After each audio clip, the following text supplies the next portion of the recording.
Thanks. Well, can I come in, please?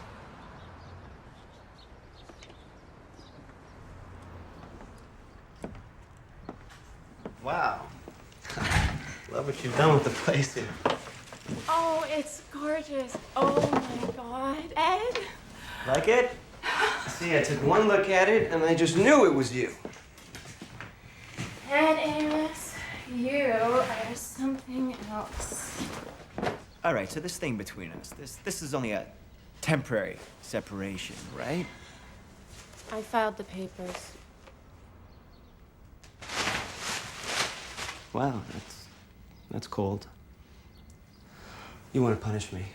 That's okay, I get it. I mean, if it was me, I'd feel the same way. The point is, where does that get us?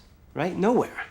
Because we love each other, and you can't deny that. That's not the issue. Well, it should be the issue. What do you want from me, Bobby? You want me to get on my hands and knees? Because I will. I'll beg. See? Come on, baby.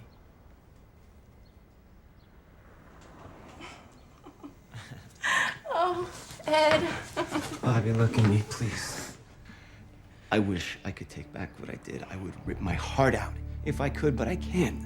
Okay, that's just the way life is. You know, we're stuck with our actions, good or bad. Listen, you don't understand things. It felt like my whole life was falling apart. You know, the problems at the office, the money. Why didn't you talk to me? Because I care too much about you, that's why. Okay? If you saw me weak, I couldn't live with myself. Everybody has problems. It's not a sign of weakness. Yeah, well, it's easy to say when they're not your problems. Sweetheart, if you've got problems, then I've got problems. I know. I'm learning that the hard way. Honey, if I lost you, I couldn't live. I love you so much. And I promise you, I will change. Now, can you love me enough and give me one more chance?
Like I told you, my buddy, go down to the shop.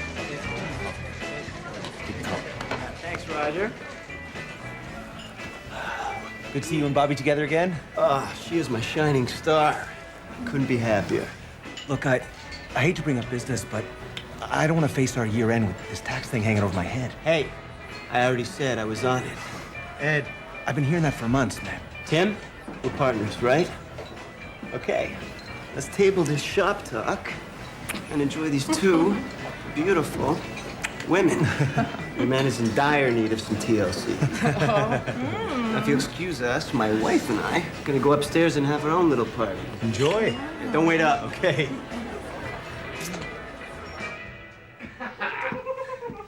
My princess. Your chambers. Whoa. Oh, wow. We got a little surprise for you here. Oh, baby.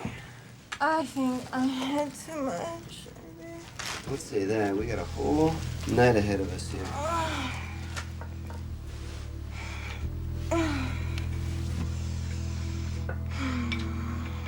I'm sure you're not trying to get me drunk and take liberties, hmm?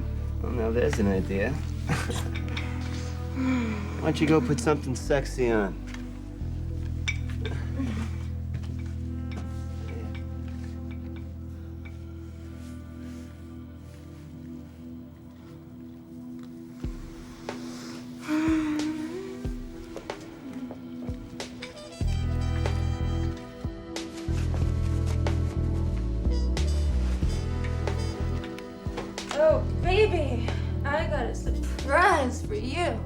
to see it.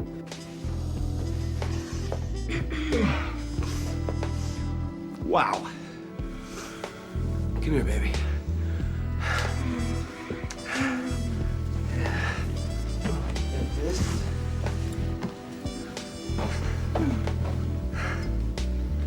Here, honey. Am I still your girl? Oh, my one and only. Come on, let's make a toast. To you.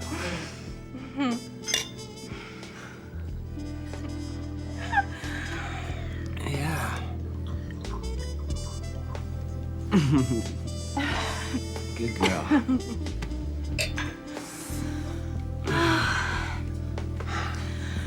I feel like it's a whole new beginning. It is, baby. Yeah.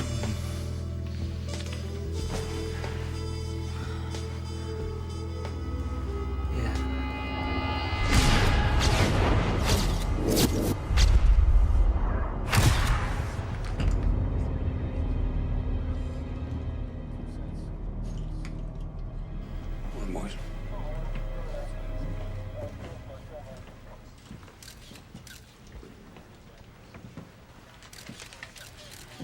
What do we got? One unlucky son of a bitch. He was having some fun with his old lady. She doesn't look like he's having much fun to me. Yeah. Thanks. Yeah.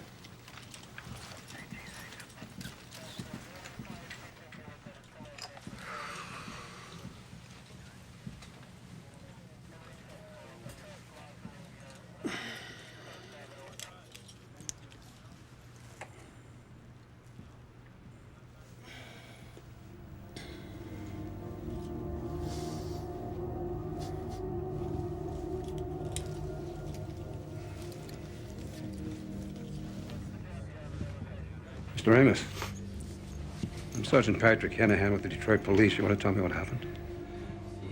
Yeah. My business partner and I were having a party for our clients. And my wife and I thought we'd make a night of it, so we took this room upstairs. And we fell asleep. And when I woke up,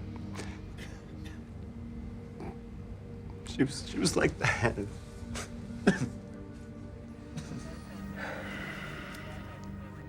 Mr. Amos, if you don't mind, I think it'd be a good idea if you came on down to the station. Why? We just want your full statement. My wife is dead. What more do you need to know?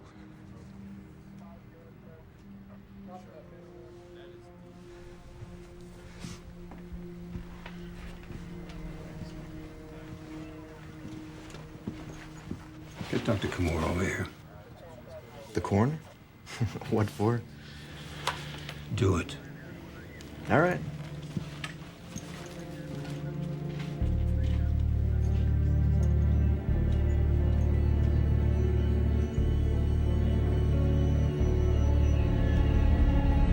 You sure you're not holding something back, Mr. Amos?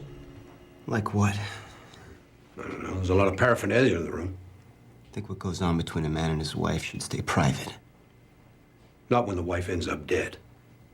What are you looking for, Sergeant? Dirty details? How much did you drink? It was a party. Just answer the question, Mr. Amos. A lot, I guess. Mostly champagne. What about the cocaine? I purchased that. You leave my wife out of it. She used it? Yeah, but I gave it to her. Did you ask her to use it? I didn't have to ask her. She liked it. Did she inhale the cocaine? What difference does it make? She used it. I don't need to explain the reason, Mr. Amos. I ask a question, I'd like an answer. She liked to use it internally.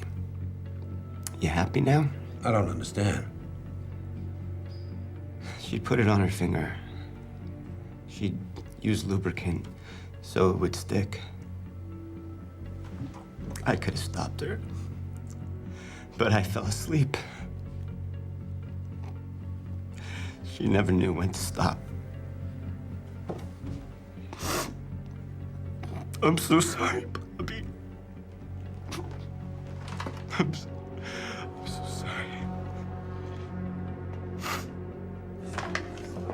County Prosecutor's Office. How may I direct your calls?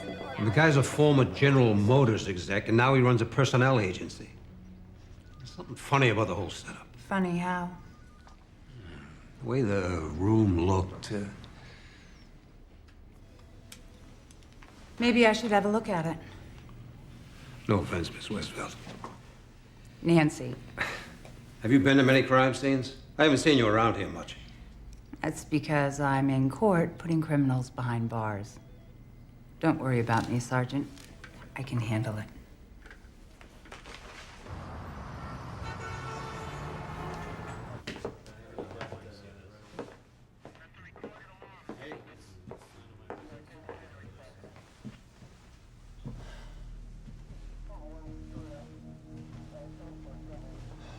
Here.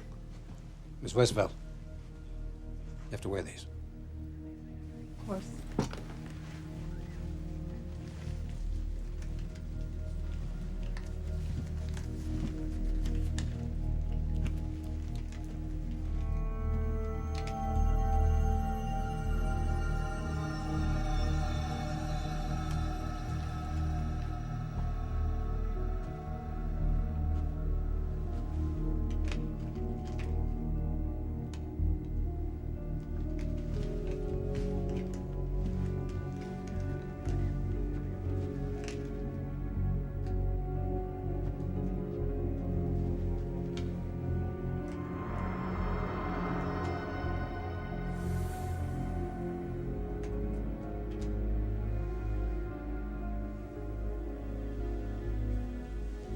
This is... Yep.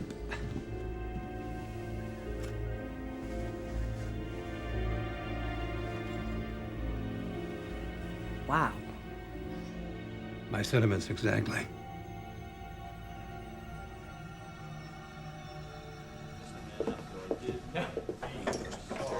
Where's Ed Amos? At a meeting. A meeting? Something about his business. Said he was closing a major deal. I didn't hold him and just lawyer up. Life in the big city.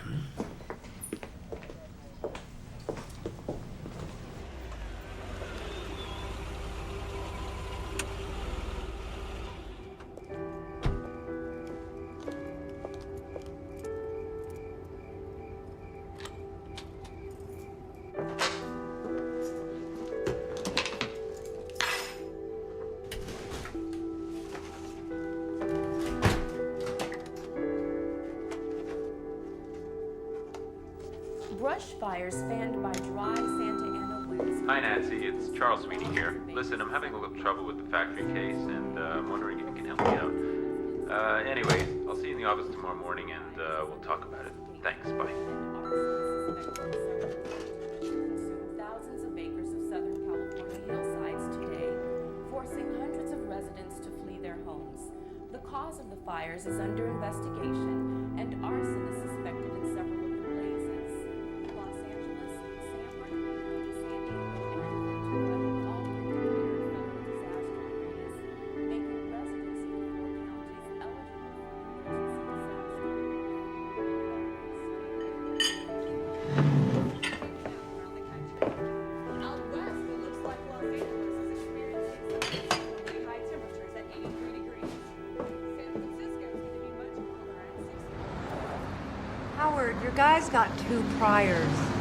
It's second-degree manslaughter or trial. Take your pick. Get back to me, okay? Nancy, Yeah? Marie Wagner, Bobby Ames's mother, is here. She'd like to speak with you. Send her in. Okay. Come right in. She'll see you now. Thank you. Sergeant Hanahan said I should speak with you. I'm terribly sorry about your daughter. She was my only child. Please, sit down. Would you like some coffee? Nothing, thank you.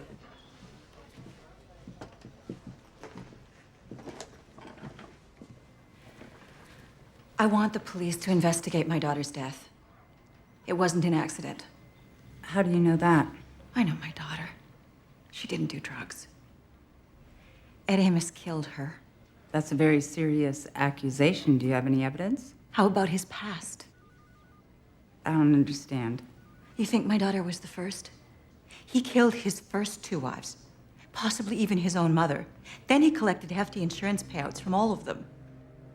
Was your son-in-law ever charged? No. No, he's a master manipulator. And he's also a pathological liar. Were the deaths ever investigated? We're talking small town America. He was everybody's golden boy. The police never thought for a moment he was capable of murder. She was 24 years old, and she was deeply in love with him. Completely infatuated. A lot of women were. I think, anyway. Hey, Tom, how are you? Morning, Ed. Veronica, you're wearing my favorite color again. Thanks. I like your tie. Thank you, Veronica. Ready? Mr. Amos, Hey, Stace, what you got? your tailor called. Your new suits are ready. Your tennis game is rescheduled to 6:30. And Doug from accounting called and said thank you on behalf of his daughter for the cookies.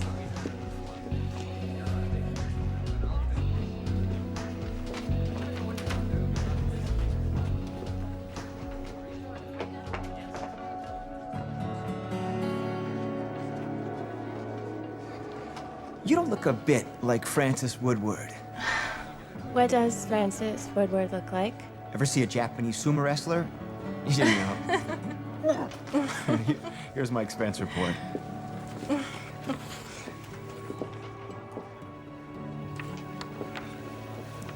I'm Ed. Amos.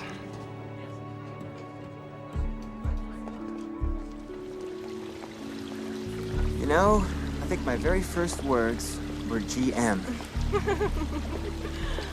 As long as I can remember, I could name every make and model, tell you all the specifications down to the very last detail. And I'll tell you one thing that hasn't changed. My love affair with the Cadillac. You never secretly lusted after one of those luxury imports? You know, those are for people who think they can buy class. It's that whole snub appeal thing. See? I'm a true-blooded American boy. I was raised that way. Are your parents still alive? No. My dad died when I was a kid, and my mom a few years back. That was tough. I still haven't gotten over it. Were you close? I guess it's true what they say. You never outgrow the need for your mother. Yeah. I guess I'm still not used to being an orphan. And now, my lady, your Cadillac awaits you. Oh! Come on. I didn't want my daughter to marry him. I did everything I could to stop her. But I waited for the call. Every time the phone rang, my heart stopped. It finally came. The moment I heard Ed's voice, I knew. I'm sorry. I want him to pay for what he did. He can't get away with this. You said that Amos had done this before, but he doesn't have a criminal record. He was never charged. He was never investigated. He was never even a suspect. How so? He was a member of the Good Old Boys Club. He was politically connected. He even ran for mayor. Look, Marie, I don't know how far I can pursue this. Indiana isn't in my jurisdiction. But I'll do what I can.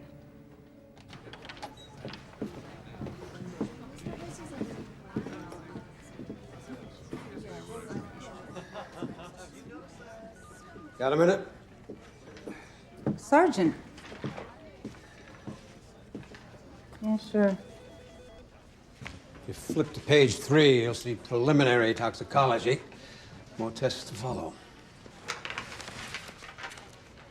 Blood alcohol content, 2.1. Drunk as a skunk. Triazolobenzodiazepine, better known as Xanax. A downer. Cocaine. Yep, a whole bunch, too. Couple with the booze and the Xanax. Her mom said that Bobby didn't do drugs. Pure as the driven snow. Well, based on this, Amos is telling the truth. She partied hard, no deed. End of story. Sorry. Me too.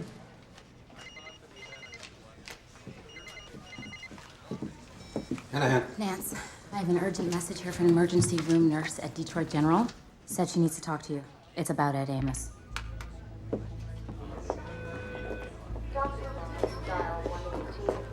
Excuse me. We're here to see Melanie Frame. Miss Westfeld? I'm Melanie Frame. Hi, Nancy. This is Detective Sergeant Hanahan. Nice to meet you. Is there someplace we can talk privately?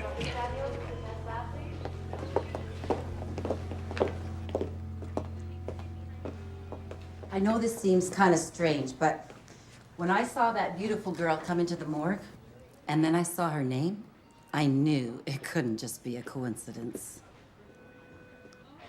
I moonlight at the coroner's office.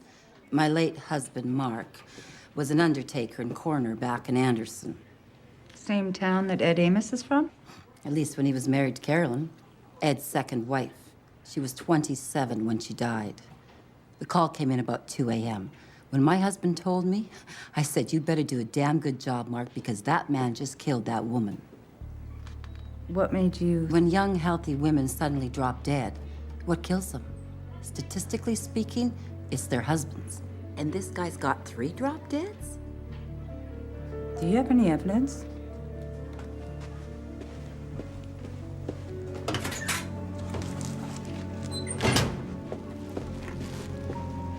It's all there. Police reports, Carolyn's autopsy, you name it. How did you get a hold of this stuff? My husband had the authority to decide whether to do an autopsy or not. But after Ed talked to him, he was prepared just to put her right in the ground, just like that. That's when I said, "Mark, dear, you do your job or we'll have another dead body, yours." Sounds pretty drastic. Well, you know, men. They all line up behind each other like they're in some secret society. But women, we got radar. But they didn't find anything. There was nothing wrong with Carolyn anatomically, but you can see death came from a non-natural source. What's that mean?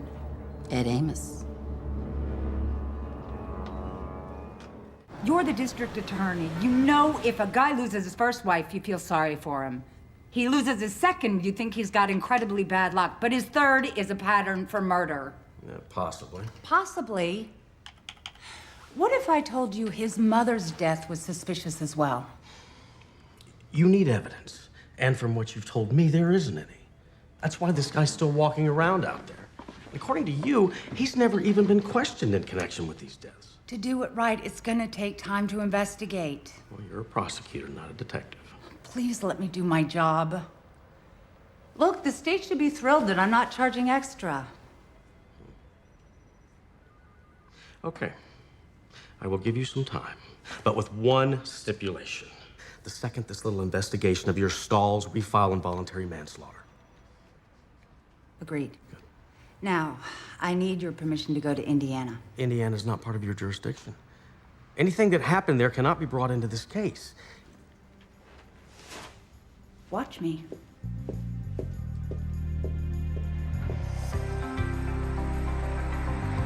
You know, we've got something in common.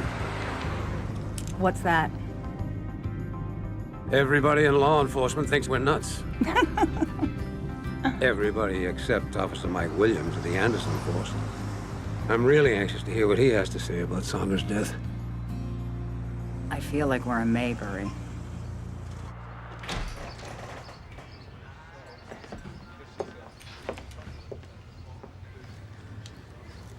There's our boy. Officer Williams. Yeah, Mike. Sergeant Hanahan. Patrick. Miss Westfeld. Nancy.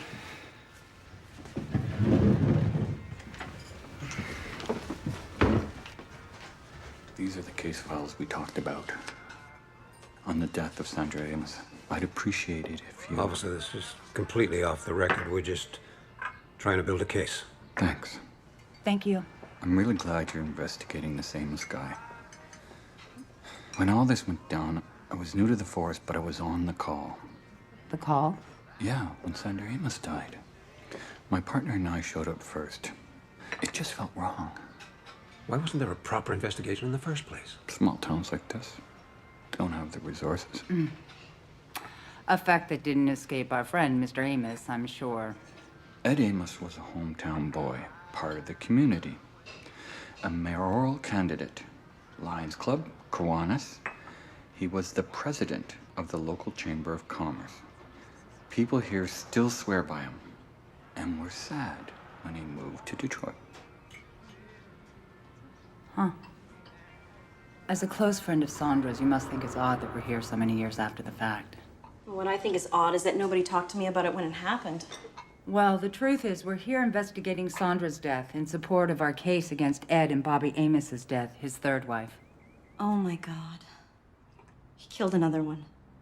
You think Mr. Amos murdered his wife? Well, now that I know about Bobby, I think he killed 3 wives. The only people who don't are the police.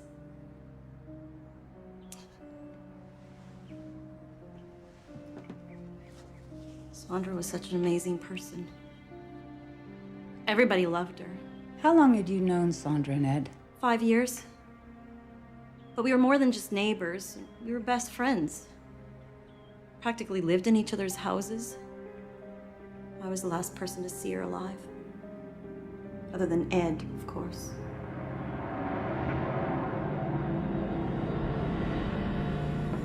Just think, if Ed wins the mayor's race, you'll be first lady. Right, me the closet Democrat. He better not find out I'm thinking of voting for his opponent. Hello? Yeah, she's right here. Speak of the devil. Hey, baby. How'd it go? Should I pick up my inaugural gown? Okay, I'll see you soon. Standing room only crowd at the League of Women Voters. Knowing that he probably promised them all discounts on the next card. I'm gonna go. He sounds exhausted. In here, honey. How's my star candidate? Hey. You know, I'm getting pretty good at this campaigning thing. I knew you'd be great. I can't. It'll put me right to sleep. Oh, come on. We're celebrating my debut in front of the League of Women Voters. And your birthday. All right, we'll call this, I don't know, a pre-birthday celebration.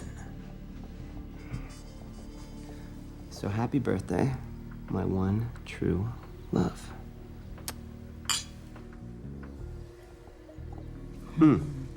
So I got a gift coming for you tomorrow, but I figured I'd give you these now. What are those? Well, you're the teacher, you tell me. Keys? Very good. You didn't. I did. No! Yeah. Red? Last time I checked. Oh.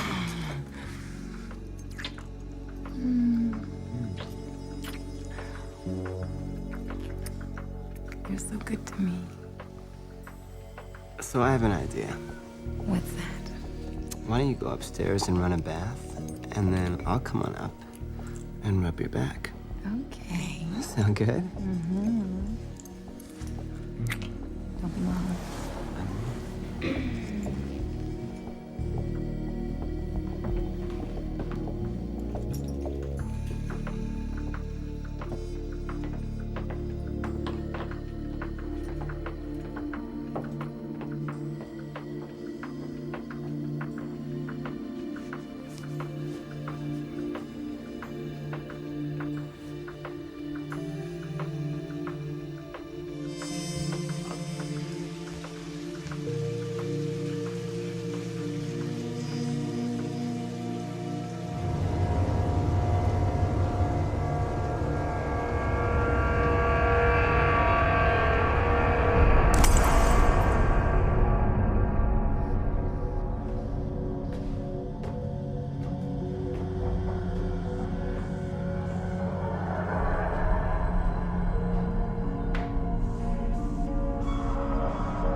Sandra!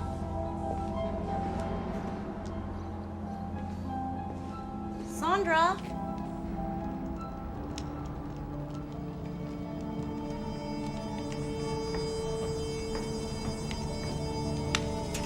Ed? What happened? Where's Sandra? She's dead. What? My shining star is dead. Oh my god. When? What happened? Could you leave me alone, please? Now?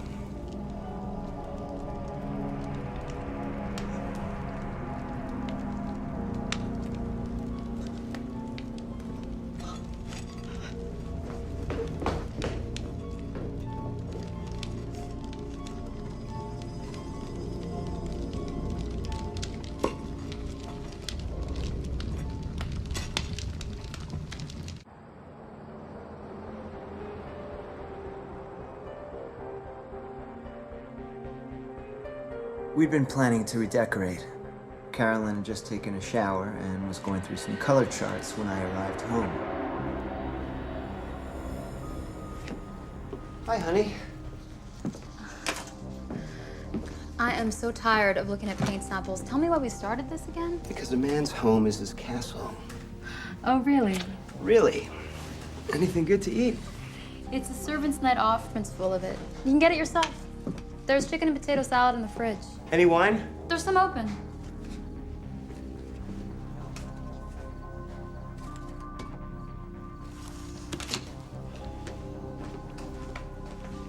Where are you going? To dry my hair. Well, hurry back.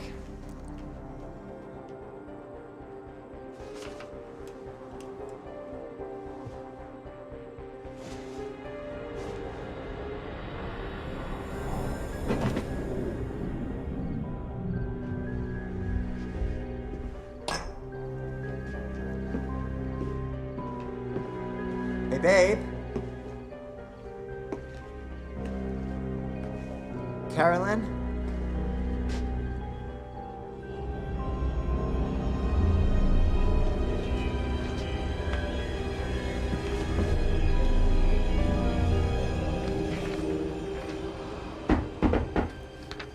Yeah? Ciao, man. I'm starving. There is nothing to contradict Amos's version. Have you read the files? Everybody thinks this guy was a saint. Listen, anytime there was a game and I couldn't get tickets, Ed came through. God, that pizza smells great. Yeah. Thin crust, too. Only way to go. Now, this is my personal favorite, the interior decorator. About 3 days after Carolyn's death, Ed phoned to say he wanted to go through with the redecorating of the house. I thought it was a lovely gesture. The house meant so much to Carolyn. Okay. You're making me sick. None of them heard any accusations or rumors? They didn't think it was, in any way coincidental that 2 of his wives died mysteriously? One of his secretaries attributed the rumors to jealousy. Ed was so kind and so generous that people just like to see a good guy fall. He bribed people with all that crap. The police here, they weren't going to investigate him and risk not getting that nice new fleet of cars. This guy is fascinating. Uh-oh. No, not like that. I mean, he's diabolical. He's covered all his bases. You and I deal with murderers every day. Have you ever met anybody this meticulous? I'm still trying to figure out when he sleeps. Can I ask you something? Why would you want a job like this? I'm a born-again civil servant. I love the abuse. Your husband doesn't mind? My biggest fan. He died a couple of years ago. I'm sorry. Me too. Was he sick? Skip had a heart condition. It was a particularly tough pill to swallow since he was a cardiologist. Here. Work and eat. Congratulations, Nancy. You've got enough circumstantial here for 2 additional murder cases. Only they're in Indiana, and you're prosecuting this case in Detroit. I'm establishing pattern. Why? You won't be able to use it. I plan to ask the court for admission of priors. I'll cite Vanderfleet. You know, the last time somebody cited that was about 35 years ago, and you know why? Because it's a loser. Whose side are you on, Bob? The people of the state of Michigan. Thank you. We cannot prosecute people without proper evidence, even though we may think they're guilty as hell. You're gonna have to do a lot better than that if you want this office to file first-degree murder charges. My suggestion to you, focus on Bobby Ames. And if you don't come up with a motive, or at least a cause of death by the end of next week, this office will file involuntary manslaughter. First offense, no priors. He'll walk. That's it.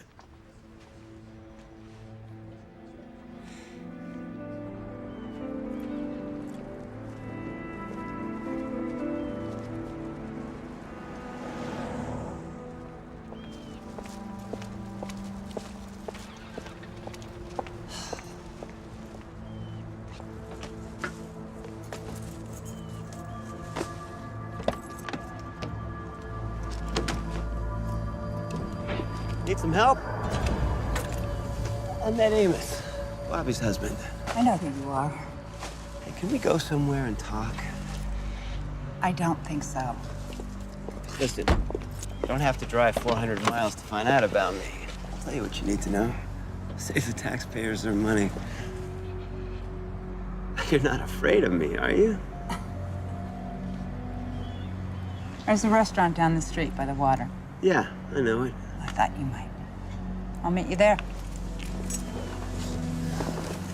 You don't want to forget this.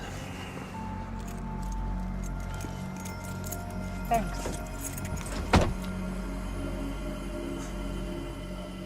What is it exactly that you wanted to talk to me about, Mr. Amos? My mother-in-law tells me you think I killed my wife. Your mother-in-law? Yeah, Marie Wagner. Hmm. We had lunch yesterday in Anderson. You look surprised. You keep in contact? Oh, Marie and I go way back. Actually, I was friends with her while I was with my first wife, Sandra. Through GM? Well, that's where we met. But we soon found we had a mutual vice. What was that vice? Poker.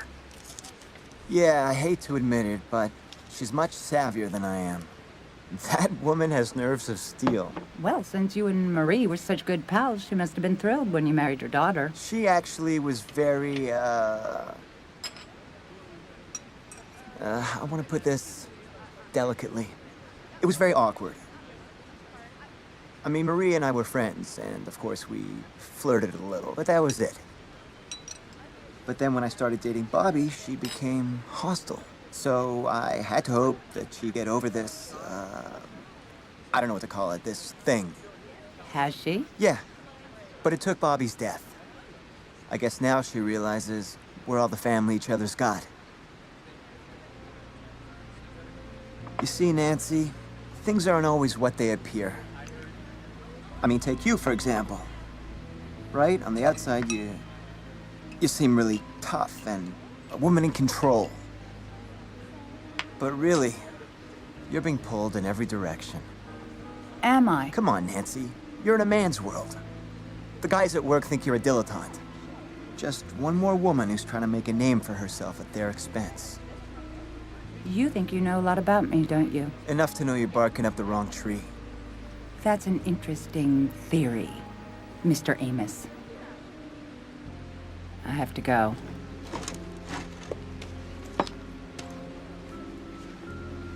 Please, you want to shatter my fragile male ego here? Nancy, I think if you took the time to get to know me, I think you'd form a very different opinion of me. Hmm.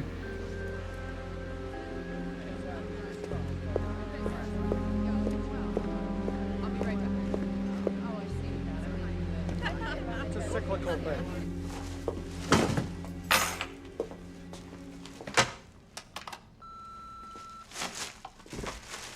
Nancy, it's Samantha. It looks like your 3 o'clock has been rescheduled to 4. Hope that works for you. Have a good evening, and I'll see you tomorrow. Bye. Hey, Nancy. I just wanted to thank you for taking the time out of your busy day to chat. Maybe we can do it again. I could come over. See, I really have nothing to hide. I could bring some wine. Anyway, call me.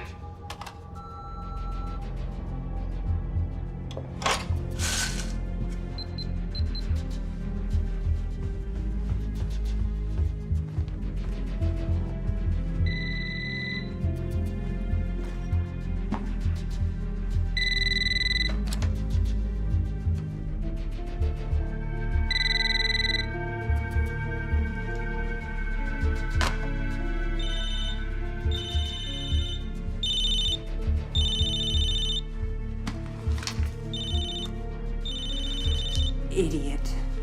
Who does he think he is?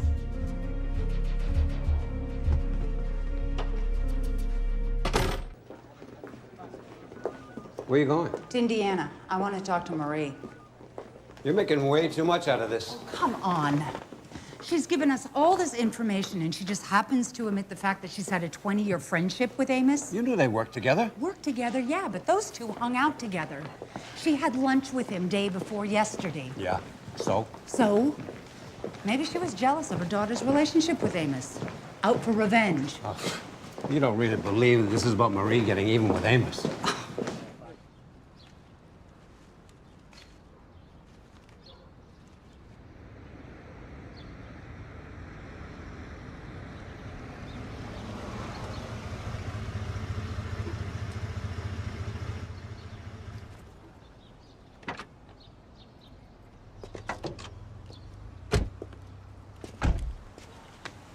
What's going on between you and Amos? Like I said before, he has a way with women. What about with you? Me? No. No, he's not my type. I mean, obviously he's a handsome man, but I always found him a little, I don't know, racy for my taste. That kind of man can get you into trouble, you know? But you liked him. We worked together. You never socialized?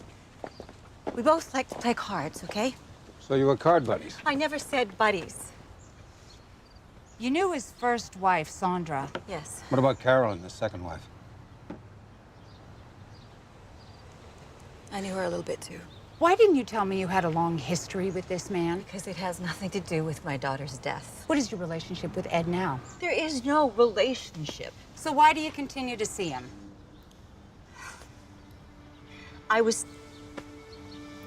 If he thinks we're allies, he'll talk to me. Maybe he'll let something slip, something that would prove he was guilty of Bobby's death. It was worth a try.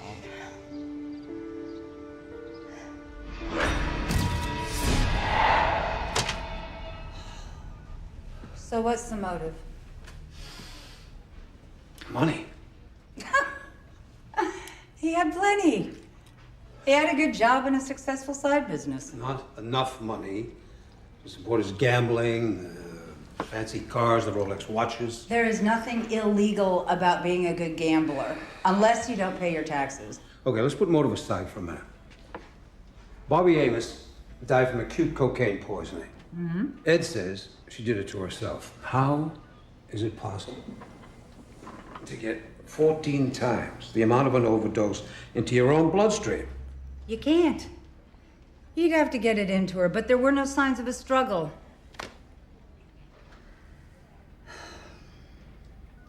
Have we talked to everyone at that party? Everyone but Owens. Is that Ed's business partner in Detroit? Talked to him on the phone a couple of times. He's always out of town. I want him interviewed in person. Tell him he makes himself available to us within the next 48 hours or we'll slap him with a subpoena. Yeah? Who? Put her on. Hello? Yeah? I'll be there in 15 minutes.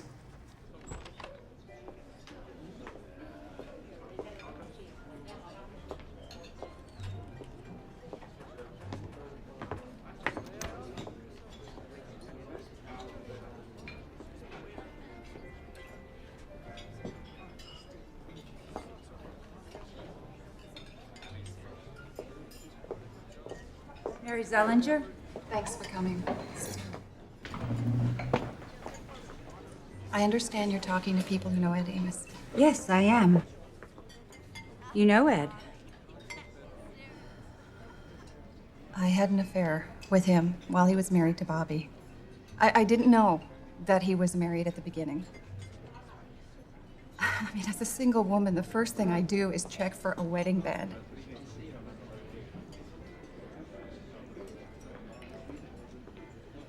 When I asked him why he'd never married, he told me he was widowed. That his wife had been electrocuted in some freak accident. How did you two meet? He was a GM exec, and I sold him his paging system and was a service rep. If you don't mind, Miss Westfield, I just need to say this first and be done with it.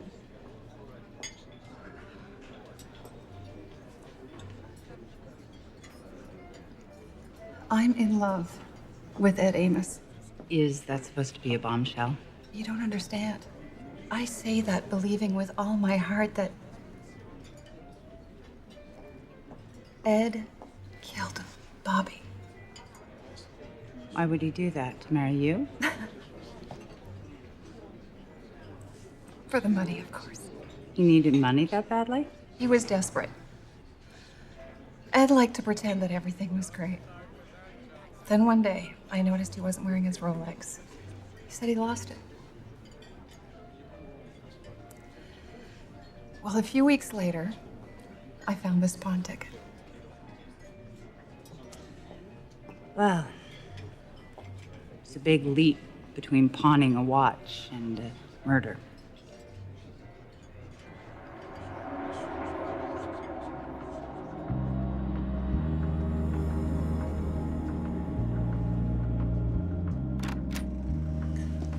Hello, gorgeous. Okay. What's wrong? How can you look at me and lie like that? I know where you were, Ed. It's over. I don't date married men, period. No exceptions. Listen, it's not what you think. You're either married or not. Legally married, but that's it. All right. Is there any other way? Yeah, there is. The way I am with you. Mary, I'm in love with you. I'm married to Roberta in name only. Right, and now you're gonna tell me what, she's an invalid? Hey, I'm serious. All right. You want the truth?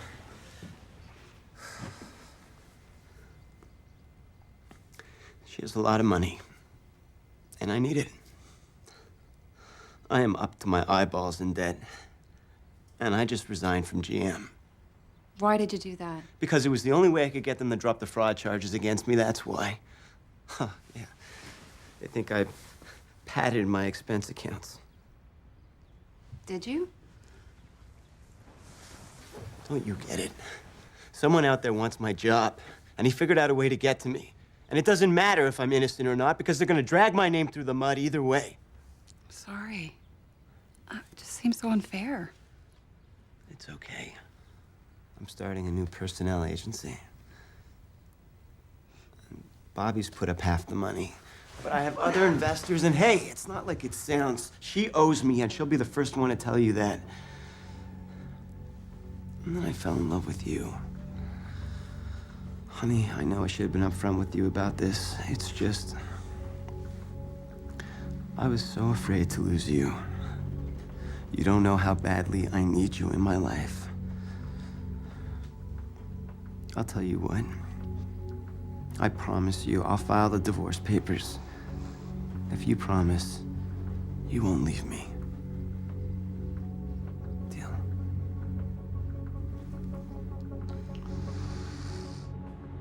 Then I saw him leaving a bar with yet another girlfriend. And it really bothered me that I'd slept with a married man. I mean, for better or worse, I have a conscience.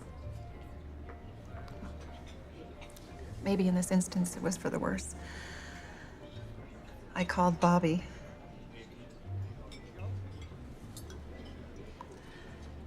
I I told her I was having an affair with her husband. She said that she suspected it all along.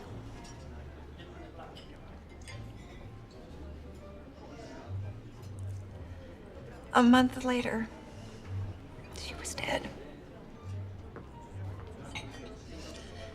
And I can't help thinking that if I hadn't called that day,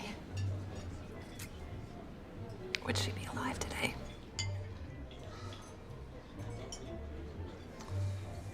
That isn't your responsibility. You must think I'm such a fool. No. I think you're human.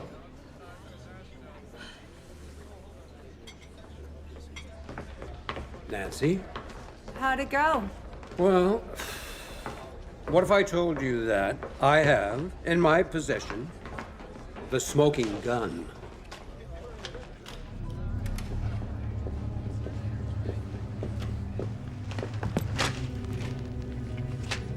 Holy cow. The morning after the party.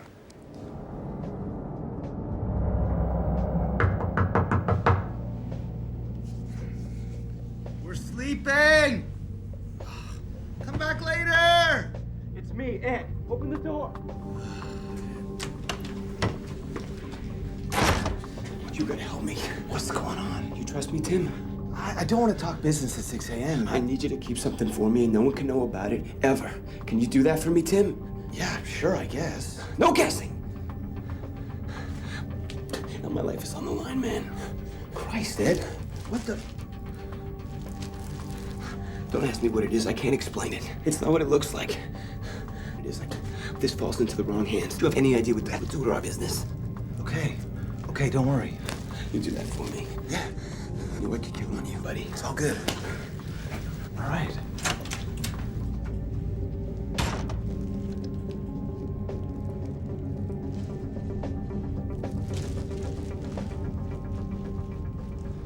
Does this guy realize he's concealing evidence in a murder investigation? He bought Amos a snow job. And what about when Bobby turned up dead? I said Ed was his friend, he trusted him, and Ed owed him a lot of money. I want to take this and the rest of the evidence to pathology. You got it. I received your package yesterday. Autopsy photos, reports, bed sheets, witness statements, blood, vaginal swabs. Everything you asked for. That's the full coroner's report on Bobby Amos. Drug overdose. Check the amount of cocaine found in her system at the time of death. Wow. 14 times the amount needed to kill a horse. This one contains the evidence on Carolyn Amos, his second wife. Her cause of death was never determined, but I do have autopsy reports and photos. What exactly do you want me to do with all of this? Connect the dots? You need linkage. First, we have to figure out how they were killed. Now, Bobby Amos couldn't possibly put that much cocaine into her own body, and that's where you come in. Well, we do the best we can here, but look, give me a week, okay? And if you don't hear from me, feel free to call. Thanks. No problem. He waited several hours before he called anyone. Then he called Owens and he gave him the syringe. Remember, the coroner in Carolyn's death reported that Amos waited several hours before he called the police, just like with Sandra. You know, I think you have a real shot here, so long as you focus on Bobby and forget these legal long shots. I will. I want to charge him with first-degree murder with a lesser included charge of murder by poisoning. I know what I'm doing. Prominent businessman and former General Motors executive was arrested today for the murder of his wife at a fashionable downtown Detroit hotel. Mr. Amos, do you have a comment? No comment.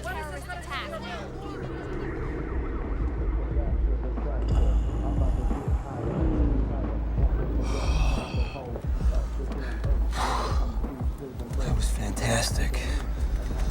My wife is one of those PMS types. She doesn't know how to please a man in bed. She just lies there. I pull out the sex toys, she thinks I'm a pervert. Well, I've had it with her. I'm gonna take her out. You get what I'm saying? I better get back to work. Lowell Edwin Amos was arrested and charged with 2 counts of first-degree murder. Oh my God. We're here today as to a motion for the admission of other acts of evidence. Yes, Your Honor. Proceed. Mr. Amos put this issue squarely before us when he told anyone who would listen that he and his wife were fooling around with cocaine and she accidentally had a heart attack and died. He set himself a defense of accident. When the police arrived, they knew something wasn't right because they called in Dr. Kamor of the medical examiner's office, a highly unusual move. They knew they would need toxicology reports or all they would have would be an involuntary manslaughter. Upon closer investigation, we have learned that 3 other women who also loved Lowell Edwin Amos died under remarkably similar circumstances. And in all cases, he would earn a financial and emotional benefit. In the People versus Vanderfleet, Judge Boyle noted, quote, "When you lose one spouse, how sad. If you lose 2, how remarkably interesting. How legally questionable." Your Honor, this man has lost 3. Objection. There's no evidence my client had anything to do with those deaths. Overruled. You'll have your turn, Mr. Mitchell. We ask this court to admit the evidence of Sandra Amos's death, Carolyn Amos's death, and his mother, Mary Toll's death, to show that on the night Bobby Amos died, Mr. Amos had only one intent in mind, and that was the murder of Bobby Amos. The jury must be able to evaluate the picture fully. When they are looked at in their totality, what you get is a glaring picture of Mr. Amos's intent that night at the Royal Oak Hotel.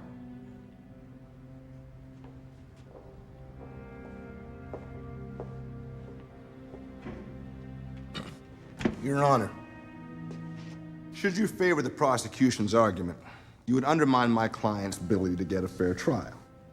There is no way to try this case in the context of the other deaths. Now, if Mr. Amos had committed these crimes, as Mr. Westfeld alleges, there would be evidence, and that would lead to charges. There are neither. We're here to try one crime and one crime alone, that of Bobby Amos. I implore you to find for the defendant in this case.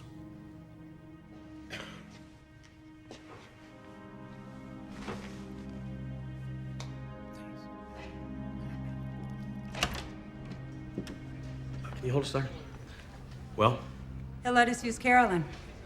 you are a goddamn genius. Genius would have been if you'd let us admit the deaths of Sandra and his mom, too. Oh, see, that would have been a fairy tale. I'm betting on you. All you had when you secured a warrant to arrest Mr. Amos was based on the evidence you had at that time, which was the statement made by Mr. Amos. Is that correct? No, that's not correct.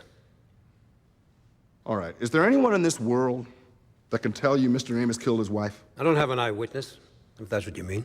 You don't have any witnesses, let alone an eye, do you, Sergeant? Or do you plan to produce a key witness that was in room 822 when Mrs. Amos died, sir? I know of no one who was in that room with the exception of the defendant and the victim. So the evidence with which you sought a warrant was based on the evidence collected in room 822 of the Detroit Royal Oak Hotel? That and more.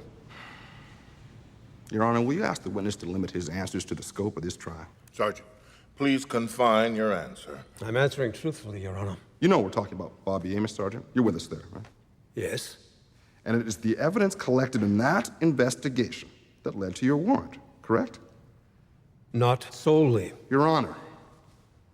I'd like counsel to approach the bench. Meanwhile, the jury's dismissed for the day, and we'll pick up testimony tomorrow.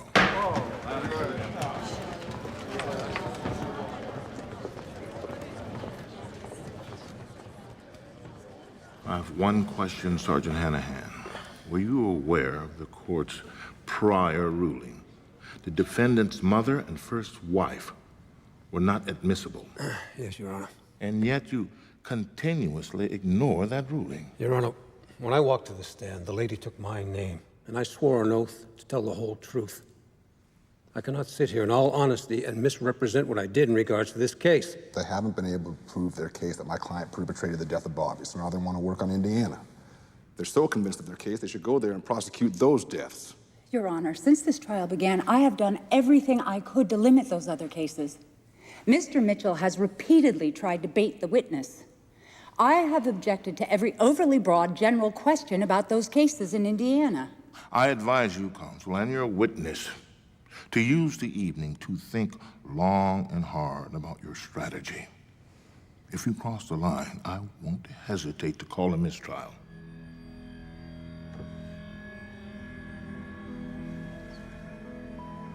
Mitchell's gonna pick up the same line of questioning tomorrow. He knows Pat won't lie. That's what he's banking on. He's setting the perfect trap, leading us into a mistrial. Smart move. What if we called his bluff? We would end up in the Court of Appeals back at square one. You suggesting Pat lie? That's not gonna happen. No, I'm not suggesting that you do. I'm just saying that Mitchell has us between a rock and a hard place. You need to tread very carefully right now, or you can kiss this case goodbye.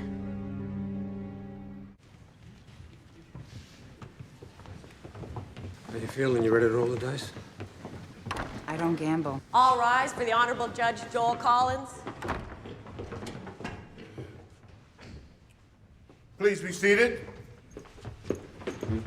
Is defense counsel ready to resume testimony? Yes, Your Honor. Defense calls Sergeant Patrick Hanahan back to the stand.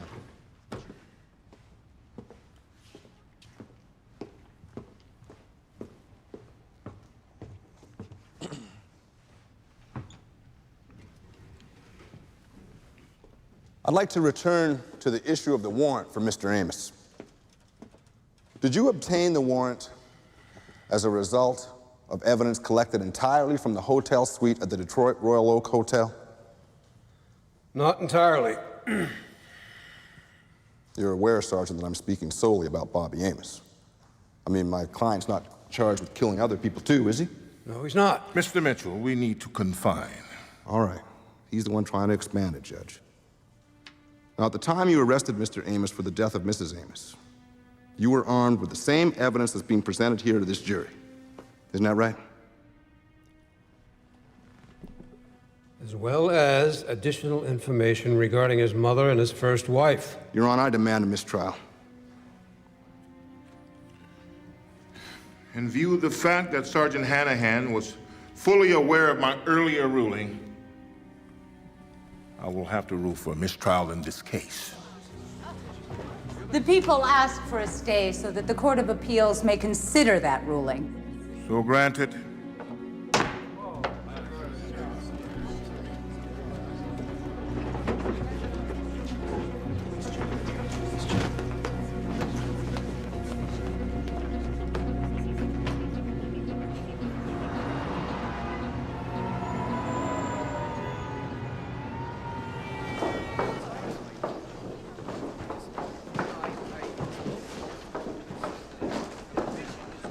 Excuse me. The judge is issuing his ruling.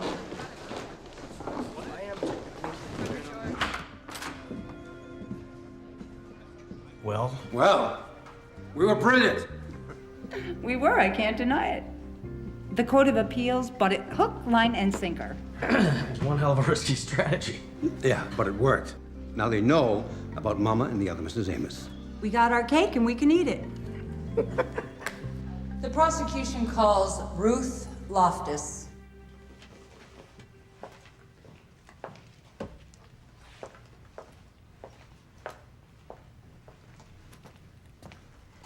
Please place your left hand on the Bible and raise your right hand.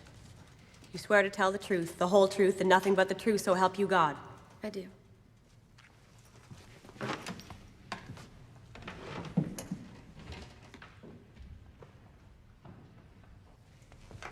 Can you tell us your name, please? Ruth Loftus. Can you tell us where you were working in March of 1999? Yes, I was working in a strip club at Washington and Belmont Street in Indianapolis, Indiana. What were your duties in the club? To mingle with the customers and do lap dances, things like that. And as a part of your work in that bar in March of 1999, did you meet a person who identified himself to you as Jeff? Yeah, he's sitting there in the gray suit. Let the record reflect that the witness has identified the defendant, Lowell Edwin Amos. How did you and Mr. Amos first meet? He'd come into the bar, flirt with the girls, and complain about how his wife didn't understand him, and how he had some problem with his mother when he was a kid. Let's talk about his wife. Did he say anything else about her? Yeah, he said he killed her. Objection. Prosecution's leading. Sustained. Did you ever see Mr. Amos again? One more time, a few weeks later, the end of August. What did he say then? He asked me to marry him, and I went, right. And he said, well, I'm getting married again anyway, and I'll probably kill her too. And that was the last time that you saw Mr. Amos? Yeah, until I saw him on the news a few months ago. They said he killed his wife, and I'm like, my God, it scared me.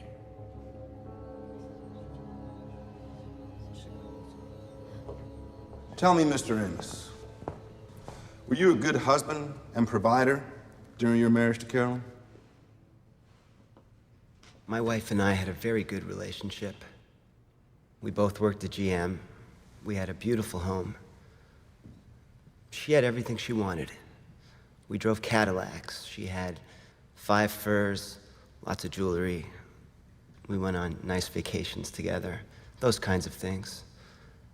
Basically, I was very, very good to my wife. I loved her deeply. Were you as generous with Bobby as you were with Carolyn? Oh, I wish I could have been. Unfortunately, I ran into some financial difficulties soon after marrying Bobby.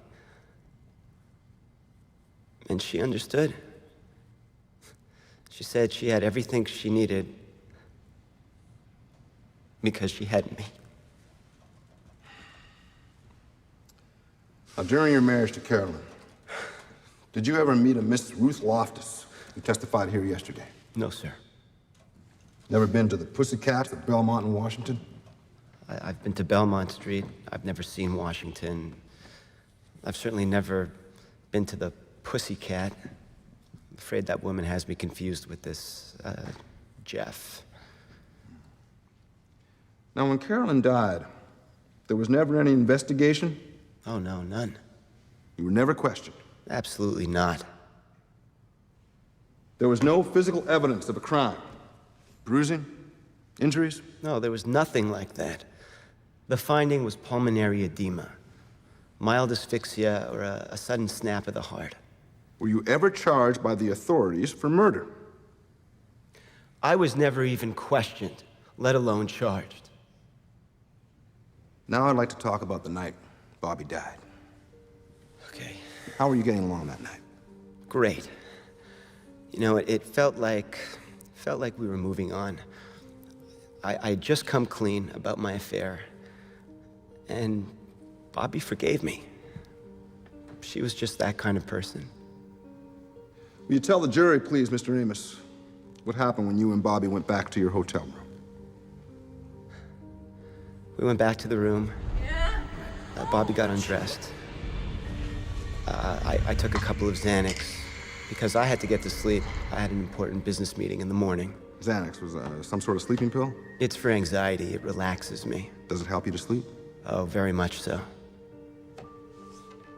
All right. So you said your wife got undressed. Does that mean she put on pajamas, sleeping gown? Lingerie.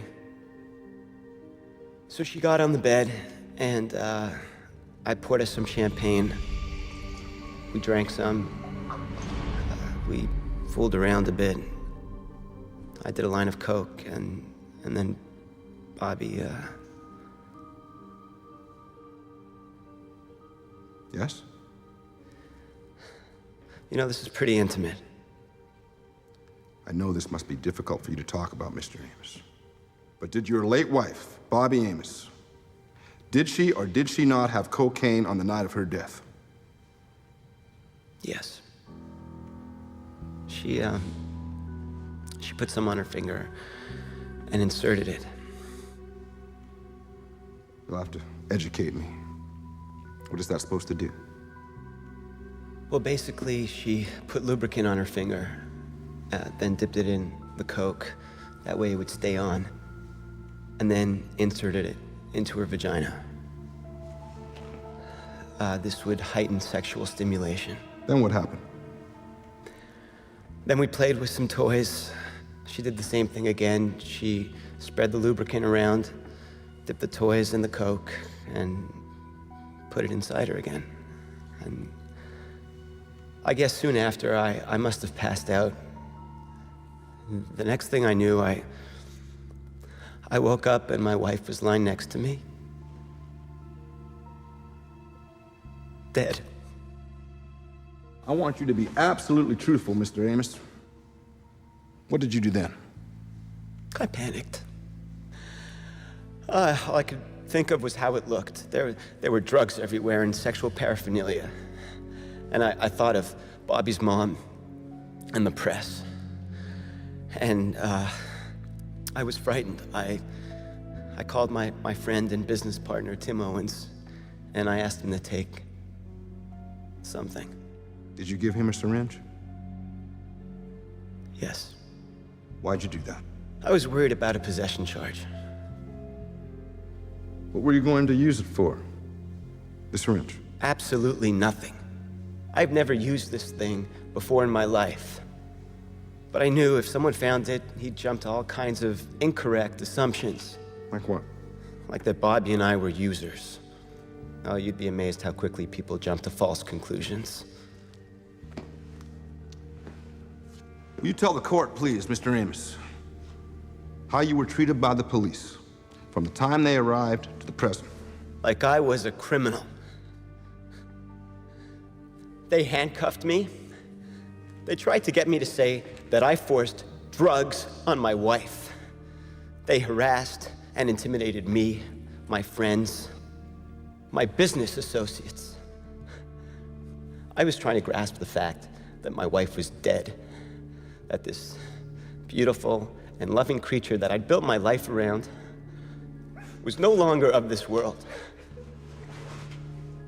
Hey, I understand the police have a job to do. They need to do what they think is right. But they could have treated me like a human being. And if not for me, at least out of respect for my wife.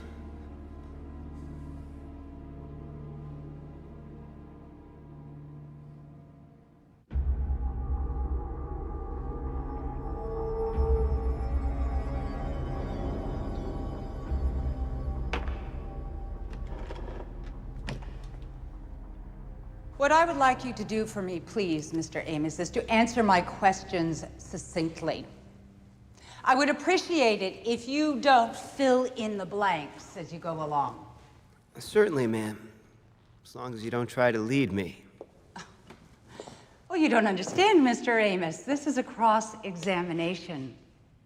That is exactly what I'm going to do, lead you all over the place. Were you in the military, yes or no? No. In the statement taken after your wife Carolyn's death, you indicated you were. Well, they must have assumed.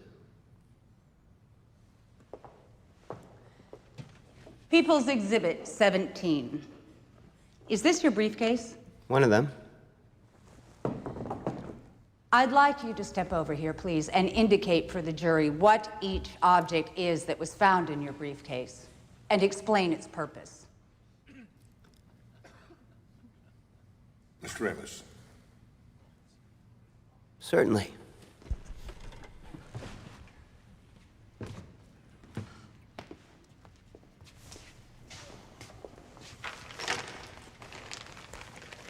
Okay, this is a ball gag. Person puts it in his mouth. It was part of an outfit my wife and I used in our fantasy games.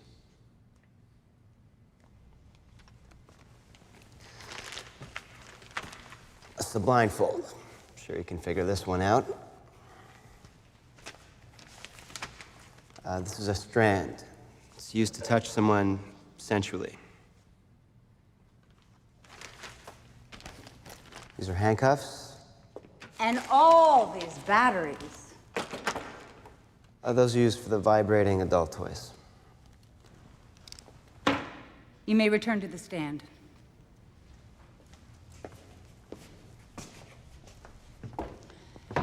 I'd like to take you back to the night at the Royal Oak Hotel. You told this court that your wife died when she overdosed with cocaine, which she inserted vaginally using her finger. Is that correct? That's exactly what happened. I'd like you to demonstrate. I object, Your Honor. This isn't a science class. Your Honor, Mr. Amos has alleged that his wife voluntarily used cocaine. The prosecution intends to prove otherwise. Objection overruled. The state would like to introduce this baggie filled with cocaine that was recovered from 822 at the Royal Oak Hotel. Objection, Your Honor. My client has truthfully acknowledged that he purchased that cocaine for his wife. Now, if the prosecution wants to charge him with possession... Your Honor, if you will allow, this demonstration goes to the very heart of the people's case. The jury needs to see whether or not the story that Mr. Amos has told them about the circumstances surrounding his wife's death are credible or not. I'll allow. Proceed.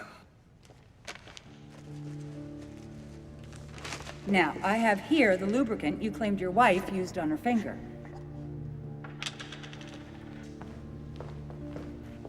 Dip your finger into the lubricant.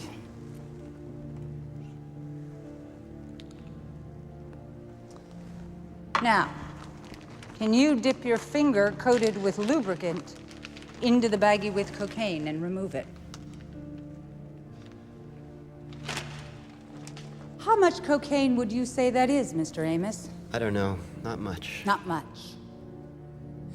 How many times do you think your wife had to repeat that exercise to put enough inside her vagina to kill 10 people? I don't know. 100 times? I said I don't know. 1,000 times? Objection! The witness said he didn't know. Sustained. I submit to you, Mr. Amos, that you do not know because it is not possible. Unless you contend that she continued to insert the cocaine long after she was dead. Maybe she didn't use her finger. Maybe she used one of the sex toys. I don't know.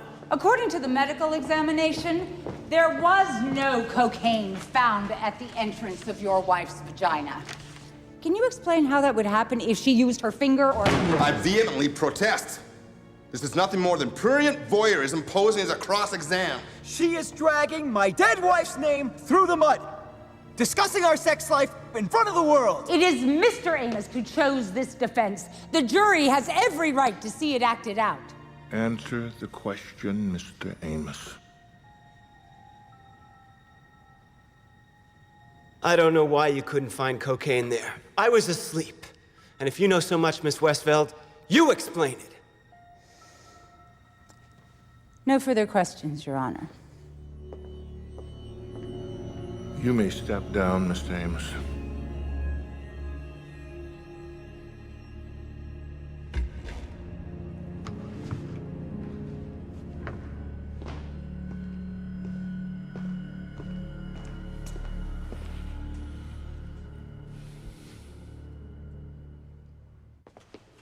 Miss Goodhue, could you please state your professional credentials and your current job classification for the court? Yes, I'm a forensic pathologist for the state of Michigan, and I have been for the past 15 years. And you have studied the evidence in this case? Yes, I have. Thank you, Miss Goodhue. I would like you to walk us through the events that led up to and including the death of Bobby Amos on the night of June 17th of last year at the Royal Oak Hotel. Well, Mr. and Mrs. Amos arrived back at their hotel about 20 past midnight. My princess. Ms. Amos, Bobby, had already consumed a large quantity of alcohol. In spite of that, Mr. Amos opens a bottle of champagne. But before handing her the glass, he crushes up 2 pills of Xanax and puts them in Bobby's champagne. Combined with the champagne, the Xanax reacts on Bobby quite quickly. Objection, Your Honor. This is pure conjecture. How can you allow this? Overruled. Continue, please. Well, Bobby falls asleep. She falls into a deep sleep. At this point, Mr. Amos rolls Bobby over.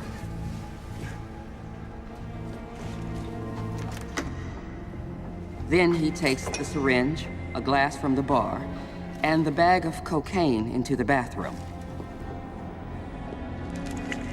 He mixes the cocaine with water and fills the syringe with the mixture.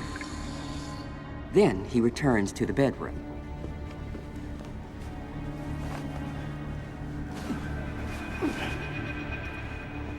He rips off her panties, picks up the syringe filled with the cocaine and water mixture. Now, there is no needle on the syringe. What he does is insert the plastic syringe into her vagina and injects the mixture. In this liquid form, the cocaine is quickly absorbed into Bobby's bloodstream. This would have caused Bobby to go into anaphylactic shock. Her body would have been thrown into violent spasms as she was clinging onto life. Now, not satisfied that she was dying, Mr. Amos straddles Bobby. He holds her nose and stuffs a pillow over her face to prevent her from breathing.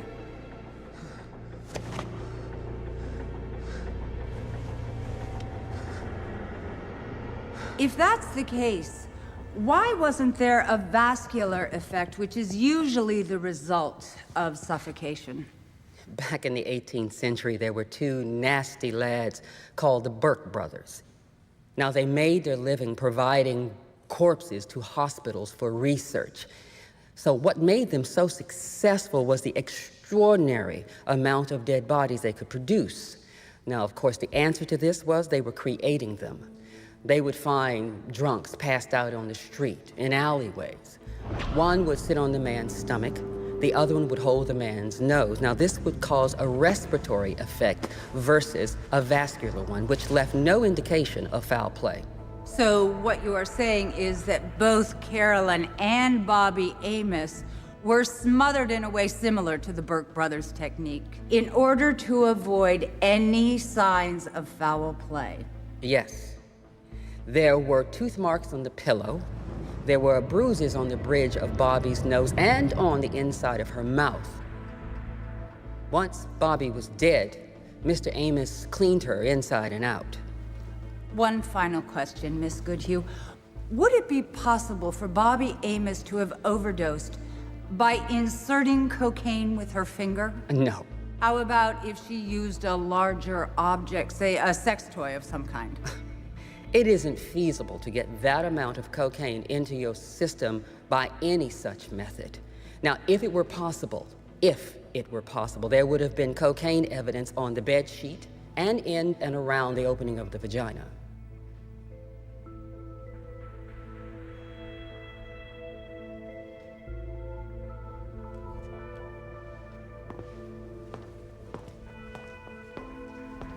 I have no further questions, Your Honor.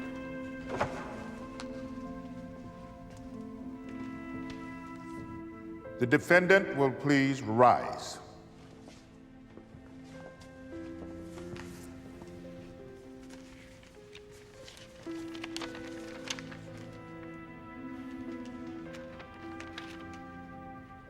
In the People versus Lowell Edwin Amos, what say you as to count 1, first-degree premeditated murder?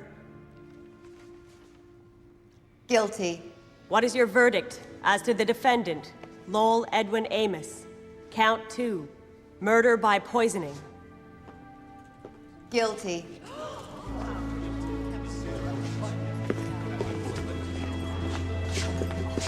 This isn't over. Ladies and gentlemen of the jury, the court thanks you. You are dismissed.